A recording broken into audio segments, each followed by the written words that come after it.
Praise the lord, shalom, hallelujah. Jesus loves us so much. ఈరోజు పరిశుద్ధ గ్రంథం నుండి కీర్తన 4వ అధ్యాయం 8వ వచనంని క్లెయిమ్ చేద్దాం. యెహోవా నెమ్మదితో పండుకొని నిద్రపోవుదును, నేను ఒంటరిగా నుండినను నీవే నన్ను సురక్షితముగా నివసింపజేయుదువు. హల్లెలూయా. ఫియర్ అనే చైన్ని మీ పాదాలకు వేసుకుని భయపడుతున్నారా? చాలా టెన్షన్స్తో ఉన్నారా? అయితే ప్రార్థన అన్న చైన్ని మొదలు పెట్టుకోండి. ఏ బంధకాలున్నా ప్రార్థనతో మీ ప్రతి బంధకాన్ని తెంపగలరండి. ప్రార్థన చేయండి, యేసయ్యే మీ బంధకాలను అన్నిటినీ తెంపుతారండి. కీర్తనలు 34వ అధ్యాయం 7వ వచనం, యెహోవా యందు భయభక్తులు గల వారి చుట్టూ ఆయన దూత కావలి ఉండి వారిని రక్షించును. సో యేసయ్య అంటే భయం ఉందా? యేసయ్య అంటే భక్తి ఉందా?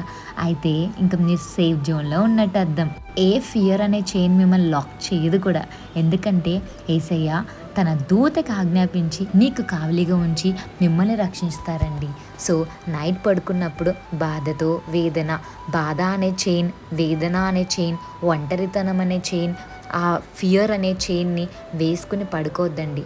ప్రార్థన అనే చైన్ వేసుకుని పడుకోండి.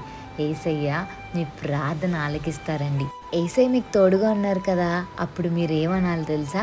నేను చాలా హ్యాపీగా నెమ్మదితో పడుకుంటున్నాను, ఎందుకంటే నేను యేసయ్యకి అన్నీ అప్పగించేసుకున్నాను. నా బాధ, ఫియర్ అన్నీ అప్పగించేసుకున్నాను కాబట్టి హ్యాపీగా ఉంటాను అని అనుకోవాలండి.